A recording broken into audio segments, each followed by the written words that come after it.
Hello friends, good morning. चलिए जानते हैं देश और दुनिया की तमाम छोटी बड़ी खबरें, जिसमें सोना चांदी, मौसम और राजनीति से जुड़ी बड़ी खबरें आपको बताएंगे सिर्फ 5 मिनट में। लेकिन उससे पहले वीडियो को लाइक जरूर करें और चैनल पर नए हैं तो चैनल को भी सब्सक्राइब कर लें। तो चलिए वीडियो को स्टार्ट करते हैं।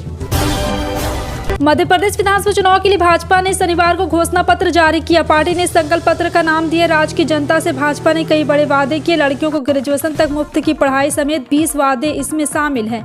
जी हां, आपको बता दें कि एक बार भाजपा अध्यक्ष जेपी नड्डा, मध्य प्रदेश के सीएम शिवराज सिंह चौहान और राज्य भाजपा प्रमुख वी.डी. शर्मा सहित भाजपा के शीर्ष नेताओं ने राज्य में आगामी विधानसभा चुनाव के लिए अपना घोषणा पत्र जारी कर दिया है। सत्तारूढ़ दल ने गेहूं की खरीद 2,700 रुपये, धान की खरीद 3,100 रुपये प्रति क्विंटल करने का भी वादा किया।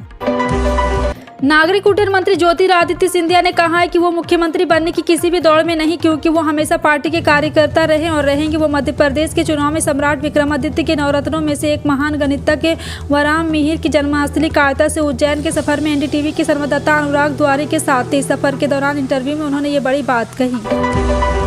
उत्तराखंड यूनिफॉर्म सिविल कोड के ड्राफ्ट में बहुविवाह पर प्रतिबंध, लिव इन रिलेशनशिप के रजिस्ट्रेशन के प्रावधान रखे गए। सूत्रों की माने तो यूनिफॉर्म सिविल कोड का ड्राफ्ट बनकर तैयार हो गया। राज्य सरकार इसे पेश करने के लिए जल्द ही राज्य विधानसभा का एक विशेष सत्र आयोजित करने की योजना बना रही। इसका मसौदा इस साल की शुरुआत में उत्तराखंड के मुख्यमंत्री पुष्कर सिंह धामी द्वारा गठित एक समिति द्वारा तैयार किया गया।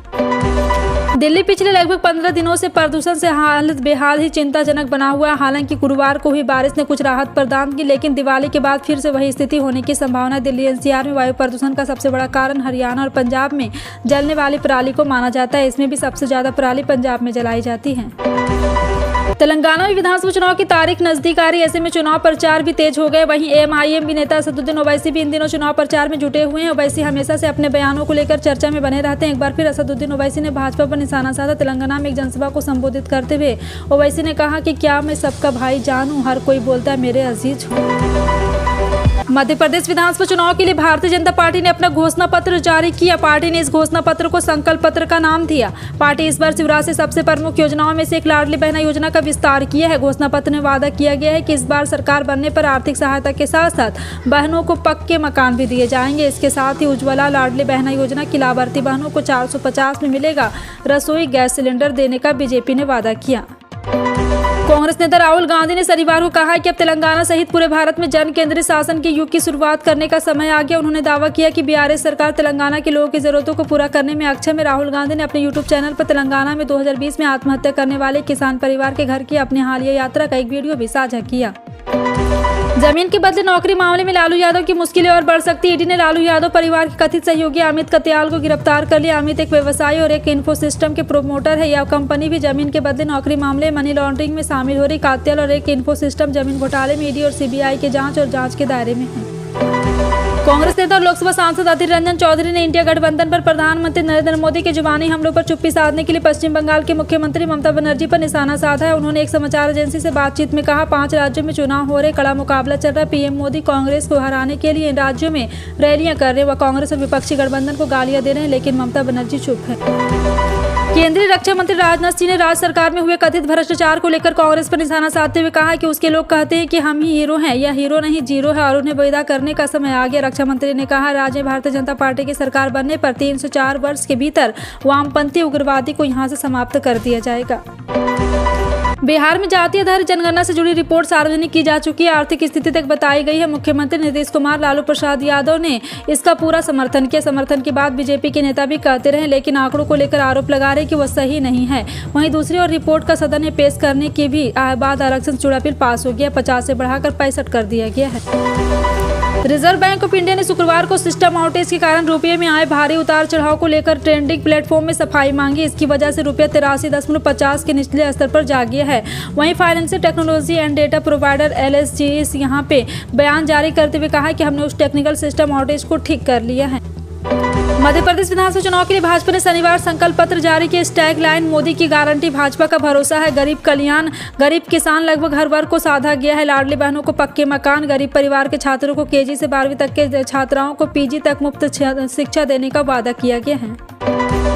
स्पेस एक्स के मालिक एलन मस्क दुनिया के सबसे ताकतवर स्टारशिप व्हीकल का दूसरा टेस्ट 17 नवंबर को करने की तैयारी कर रहा है। स्पेस एक्स ने बताया कि फाइनेंशियल रेगुलेटरी अप्रूवल फिलहाल पेंडिंग है। ये मिशन 1.30 घंटे का होगा। आपको बता दें कि लाइव स्ट्रीमिंग 30 मिनट पहले शुरू होगी और इसके स्टार्टरशिप को स्पेस से ले जाया जाएगा।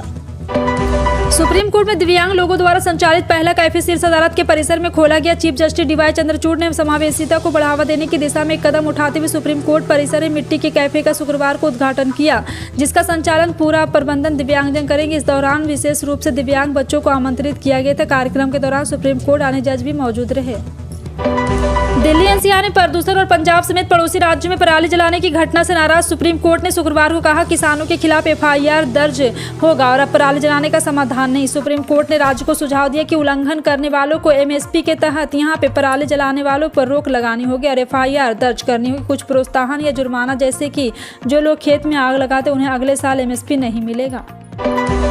पाकिस्तान की अर्थव्यवस्था आज के समय में पूरी तरह बर्बाद हो चुकी। पाकिस्तान ने दोस्तों से कर्ज लेकर अपने विदेशी मुद्रा भंडार को भले ही बढ़ा लिया हो, लेकिन उसके कर्ज रुकने का नाम नहीं ले रहे हैं। पाकिस्तान के कुल कर्ज और देनदारियां पिछले वर्ष 26% की अस्थिर दर से साथ बढ़ी है। अभी 78 ट्रिलियन रुपये के नए रिकॉर्ड स्तर पर पहुंच गई। यह कर्ज इतना ज़्यादा है कि अगर इसे रिस्ट्रक्चर नहीं किया गया तो लंबे समय तक मैनेज नहीं किया जा सकता। झारखंड में इस दिवाली अगर आप पटाखे जलाने की सोच रहे हैं तो पहले ये खबर जरूर पढ़ लीजिए। इस बार सूबे में पटाखे फोड़ने के लिए बस 2 घंटे की मोहलत दी गई। झारखंड राज्य प्रदूषण नियंत्रण बोर्ड के एक अधिकारी इस बात की जानकारी दी। उन्होंने बताया कि दिवाली की रात पटाखे जलाने की इच्छा रखने वाले लोग रविवार रात 8 बजे से 10 बजे तक 2 घंटे के लिए ऐसा कर सकते हैं। हरियाणा में संदिग्ध जहरीली शराब पीने से कम 19 लोगों की मौत हो गई। पुलिस ने इस मामले में 7 लोगों को गिरफ्तार किया, जिनमें एक कांग्रेस नेता और जननायक जनता पार्टी नेता के बेटे भी शामिल। इस मामले में जहरीली शराब पीने से मौत यमुनानगर और पड़ोसी अंबाला जिले के मंडेवरी, पंजेटो, कमाजरा, फूसगढ़ और सराना गांव में हुई है। जिसके बाद गुस्साए ग्रामीण शराब कारोबारियों के खिलाफ कार्रवाई की मांग कर रहे हैं। 5 राज्यों में चल रही विधानसभा चुनाव की तैयारियों के बीच बीजेपी अध्यक्ष जेपी नड्डा मध्य प्रदेश के घोषणा पत्र जारी किया। घोषणा पत्र को उन्होंने बीजेपी का संकल्प पत्र बताया है। जी हां, आपको बता दें कि एक बार फिर से पिछले दिनों पीएम मोदी ने देश के 15 करोड़ परिवारों को 80 करोड़ लाभार्थियों के मुफ्त अन्न योजना को 5 साल के लिए आगे बढ़ाने का ऐलान किया था। अब मध्य प्रदेश के बीजेपी अध्यक्ष ने राशन कार्ड धारकों के लिए एक घोषणा कर दी है। उन्होंने भाजपा का संकल्प पत्र जारी करते हुए कहा, गरीब कल्याण अन्न योजना के तहत लाभार्थियों को ज़्यादा से ज़्यादा फायदा मिलेगा। उन्होंने कहा, पिछले से ही गेहूं, चावल और दाल तो दी जा रही, लेकिन अब इसके साथ मस्टर्ड ऑयल यानी सरसों का तेल और शुगर भी दिया जाएगा। केरल के गवर्नर आरिफ मोहम्मद खान ने राज्य में सरकार चलाने के तरीकों को लेकर सीएम पिनराई विजयन के सख्त लहजे में आलोचना की। आरिफ मोहम्मद खान ने कहा, नागरिकता अधिनियम 2019 के खिलाफ विधानसभा से एक प्रस्ताव पारित किया गया था। यह राज्य का विषय नहीं। इस बारे में केरल विधानसभा में एक प्रस्ताव पारित किया जा सकता है। गलत नीतियों के कारण लोगों की पेंशन भी रोकी जा रही है। मध्य प्रदेश चुनाव 2023 में अब केवल 6 दिन बाकी है। सभी दलों ने चुनाव प्रचार के अंतिम सप्ताह पूरी कर ताकत झोंक दी है। साथ ही साथ आपको बता दें कि इसी कड़ी में एमपी कांग्रेस प्रमुख कमलनाथ ने निवाड़ी में एक चुनाव प्रचार के दौरान प्रदेश की भाजपा सरकार पर जमकर हमला बोला है। उन्होंने कहा है कि शिवराज सिंह को अच्छा एक्टर बताते हुए चुनाव हारने के बाद उनके लिए आगे का रास्ता मुंबई में खुला हुआ है। वहां जाकर वो अपनी एक्टिंग से मध्य प्रदेश का नाम रोशन करेंगे। कमलनाथ ने शिवराज सिंह की नसीहत देते हुए कहा कि अभी चुनाव में 5 दिन बाकी है, चिंता मत कीजिए, आपको प्यार से विदा करेंगे। दिवाली से एक दिन पहले पेट्रोल डीजल की कीमत स्थिर नजर आई। अंतर्राष्ट्रीय बाजार में क्रूड की कीमतों की गिरावट बीच ऑयल मार्केट कंपनियों ने पेट्रोल डीजल की खुदरा कीमतें जारी कर दी है। देश की कई कीमतों में लगातार उतार चढ़ाव देखा जा रहा है और इसमें बड़ा फेरबदल किया नहीं मिला है। चेन्नई में पेट्रोल 0.14 पैसे और डीजल 0.13 पैसे सस्ता हो गया है। वहीं छत्तीसगढ़ में पेट्रोल डीजल दोनों 0.47 पैसे प्रति लीटर सस्ता हो गया है। केंद्र सरकार ने किसानों के आर्थिक लाभ देने के लिए पीएम किसान योजना शुरू किया था। इस स्कीम के किसानों को सालाना 6,000 रुपये की राशि दी जाती है और यह राशि किसानों की किस्तों के तौर पर दी जाती है। इस योजना की खासियत ये है कि इसका लाभ देश के सभी वर्ग किसानों को मिलता है। 27 जुलाई 2023 को किसानों के अकाउंट में पीएम किसान योजना की 14वीं किस्त आई थी। पीएम किसान योजना में दी गई राशि किसानों के बैंक अकाउंट में डायरेक्ट आती है। देश की राजधानी दिल्ली में शनिवार दोपहर को भूकंप के झटके महसूस किए गए। नॉर्थ दिल्ली में दोपहर करीब 3:30 बजे लोगों ने यह हल्के झटके महसूस किए। रिक्टर स्केल पर भूकंप की तीव्रता 2.6 मापी गई। राष्ट्रीय भूकंप विज्ञान ने जानकारी देते हुए बताया कि भूकंप का केंद्र नॉर्थ दिल्ली में था और गनीमत रही है कि झटके हल्के थे, जिससे किसी भी तरह के जानमाल का नुकसान नहीं हुआ है। मनीष मल्होत्रा, एकता कपूर से लेकर अमृतपाल सिंह बिंद्रा तक एक बार फिर से बॉलीवुड हस्तियां शानदार दिवाली पार्टियां करती, जिनमें शाहरुख खान, सलमान खान, अमिताभ बच्चन, अन्य बी टाउन सितारे शामिल होते। हाल ही में निर्माता लेखक अमृतपाल सिंह बिंद्रा ने बी टाउन सेलेब्स के लिए एक बेहतरीन दिवाली पार्टी की मेजबानी की। पार्टी में शाहरुख खान, विकी कौशल, कैटरीना कैफ, कियारा आडवाणी, सिद्धार्थ मल्होत्रा, सलमान खान, शाहिद कपूर और अन्य लोग शामिल हुए। उत्तर प्रदेश सरकार अब दिव्यांगजनों के लिए एक बड़ी स्कीम लेकर आई है। जी हां, आपको बता दें कि उत्तर प्रदेश सरकार दिव्यांगजनों के लिए हर जिले में मोबाइल कोर्ट शुरू करने जा रहे हैं। उत्तर प्रदेश सरकार ने पिछले वर्ग और दिव्यांगजन सशक्तिकरण स्वतंत्र राज्य मंत्री नरेंद्र कश्यप ने बताया, उत्तर प्रदेश सरकार ने दिव्यांगजनों के लिए संचालित जगत गुरु राम भट्टाचार्य विश्वविद्यालय का राजनयीकरण करते हुए संचालित करने का फैसला किया है। विश्वविद्यालय से पास होने वाले दिव्यांगजनों के लिए प्लेसमेंट की व्यवस्था भी अब की जा रही है और इसके साथ दिव्यांगजनों के लिए संचालित दूसरे विश्वविद्यालय डॉक्टर शकुंतला मिश्रा राष्ट्रीय पुनर्वास विद्यालय में 38 करोड़ की लागत से छात्र छात्राओं के लिए छात्रावास का भी निर्माण किया जा रहा है। दिव्यांगजनों की समस्या के निस्तारण के लिए हर जिले में मोबाइल कोर्ट की व्यवस्था भी की जा रही है। फिलहाल आपका इन सभी खबरों पर क्या कहना है, कमेंट सेक्शन में टाइप करके जरूर बताएं। इस तरह की पल पल की अपडेट जानने के लिए जुड़े हैं आप अपने NTS न्यूज चैनल से। मिलते हैं अगली बड़ी खबर में, तब तक के लिए जय हिंद।